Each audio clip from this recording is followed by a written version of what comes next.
Morning my friends. देखिए हम discuss कर रहे थे लास्ट क्लास में भी आपसे फिक्स असेट्स को खरीदना और बेचना। देखिए इसके हम आगे बढ़ाते हैं थोड़ा सा पॉइंट को।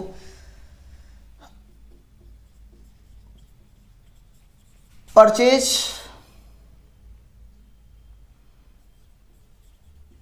प्लांट, या हम ऐसे लिख सकते हैं थोड़ा सा अच्छे से, firm purchase plant for 5 lakh rupees, 5 lakh rupees, paid 2 lakh in cash, मतलब 2 लाख उन्होंने नगद दिए, बैलेंस्ड थ्रू चेक या बैलेंस्ड बाय बैंक, बैंक के द्वारा पेमेंट कर देगा। तो देखिए आपके पास क्या आया सर, प्लांट आया, तो प्लांट अकाउंट डेबिट 5 लाख।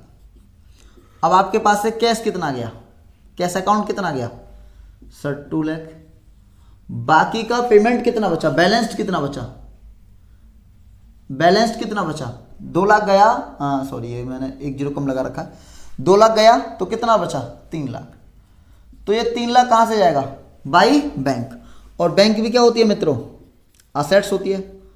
आप लायबिलिटीज में किस उसमें सॉरी बैलेंस शीट में आप किस कॉलम में लिखते हो, असेट्स कॉलम में लिखते हो। तो असेट्स का घटना क्रेडिट होता है और बढ़ना डेबिट होता है। बीइंग प्लांट परचेज्ड, मतलब आपने प्लांट को परचेज किया। Next firm purchased machine for 2,40,000, 2,40,000, paid in cash, paid 1,40,000 in cash and balanced paid through cheque, यानी कि आपने किसके द्वारा दिए, चेक के द्वारा। तो देखो यहां पर आपको चेक की एंट्री नहीं करनी है। आपका क्या कम होगा, यहां हम ये एज्यूम करके चल रहे हैं कि आपका उसी दिन जाके उसने बना लिया होगा, आपका बैंक कम हो जाएगा। तो देखिए यहां पर हमने कहा आपसे machine account debit, machine account debit क्या कम हुआ सर, कैश कितना, या तो मशीन कितने की बढ़ी थी 2,40,000 की, और कैश कितना कम हुआ 1,40,000 का। टू बैंक, टू बैंक यानी कि किसके द्वारा दिया है, चेक कहां से दिया जाता है, बैंक के द्वारा। तो 1 लाख रुपए से आपने क्या कम कर लेना है, बैंक कम कर लेना है। Being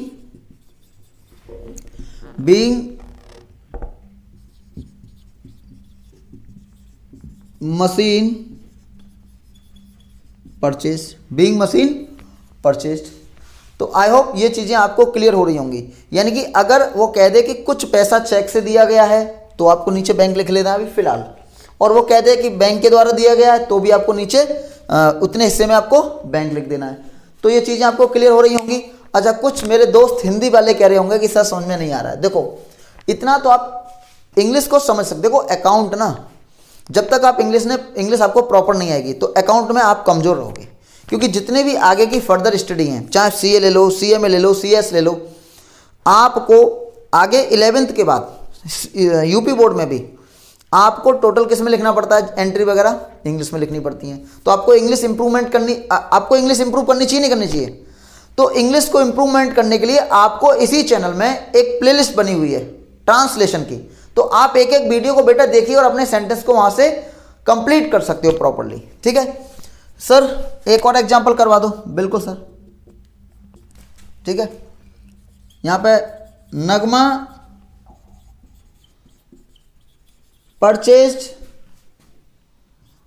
car for 7,80,000, 7,80,000 paid by bank. 7,80,000 रुपए की कार खरीदी नगमा ने और वहां पर क्या किया, किससे पेमेंट किया है, बैंक के द्वारा किया है। तो सर यह नगमा का नाम आएगा, नहीं। देखिए पहली बात तो नगमा बिजनेस की ओनर है, मान सकते हैं नगमा बिजनेस की ओनर है, तो कभी ओनर का नाम आता नहीं है, कभी ओनर का नाम आता नहीं है। तो ये किसने खरीदी है, नगमा ने खरीदी है।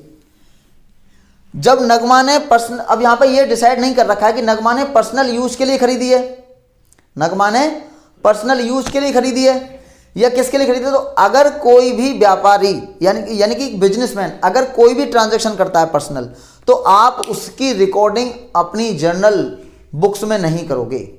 आपको उन्हीं रिकॉर्डिंग्स को, वो अपने घर के लिए कुछ खरीदा, उसने कुछ घर के लिए खरीद रहा है वो, तो आप क्या करोगे, उसकी रिकॉर्डिंग कर सकते हो। यानी कि हम नगमा, ये जो अकाउंट हम किसके लिए पढ़ रहे हैं, नगमा, बुक्स ऑफ अकाउंट नगमा, यानी कि नगमा का बिजनेस है। अब नगमा कार खरीद रही है, लेकिन नहीं बता रखा है कि नगमा ने कार किस पॉइंट ऑफ व्यू से खरीदी है? और हम यह कह भी देते हैं एक बार, Nagma purchased car for paid for हर चाइल्ड, अपने बच्चे के लिए उसने कार खरीदी। किसके लिए कार खरीदी है, बच्चे के लिए। तो आपको यहां पर कोई भी एंट्री करने की जरूरत नहीं है। अगर कोई ऐसा ट्रांजैक्शन दे रखा है जो कि बिजनेस, क्योंकि आप काम किसके लिए कर रहे हैं, आप काम बिजनेस के लिए नहीं, आप बिजनेस के लिए काम कर रहे हैं, आप बिजनेसमैन के लिए काम नहीं कर रहे हैं, तो आपको इसकी कोई भी एंट्री यहां पे नहीं करनी है और आपको लिख देना है नो एंट्री। क्या लिख देना है, नो एंट्री। अगर कोई भी व्यापारी, कोई भी बिजनेसमैन अपने पर्सनल यूज के लिए कुछ चीज़ों को खरीदता है, कुछ करता है, तो उनका लेखा हम वहां नहीं करते हैं, वहां हम लेखा नहीं करेंगे। लेकिन अगर यहां पे एक बात कह दी जाए कि नगमा ने ये कार खरीदी है और पैसा कहां से लिया है, बिजनेस से लिया है, पैसा कहां से लिया है, बिजनेस से, तो आप यहां पर एक एंट्री कर सकते हैं। वो मैं टॉपिक आपको डिटेल में समझाऊंगा कि नगमा ने क्या किया, कैश, बिजनेस से क्या जा रहा है, कैश जा रहा है, तो कैश अकाउंट 2 होगा। अब लेकिन पर्सनल यूज के लिए, मैंने आपको उस दिन भी बताया था, ड्राइंग्स क्या होता है कि जब व्यापारी व्यापार से पैसा पर्सनल यूज के लिए निकालता है तो उसको हम ड्राइंग्स बोलते हैं। तो यहां पर उस चीज की एंट्री यहां हो सकती थी। क्लियर हो गया? तो आई होप ये चीजें आपको समझ में आ रही होंगी। मिलते हैं आपसे नेक्स्ट वीडियो में, तब तक के लिए बाय, टेक केयर, हंसते रहिए, मुस्कुराते रहिए। Thank you class.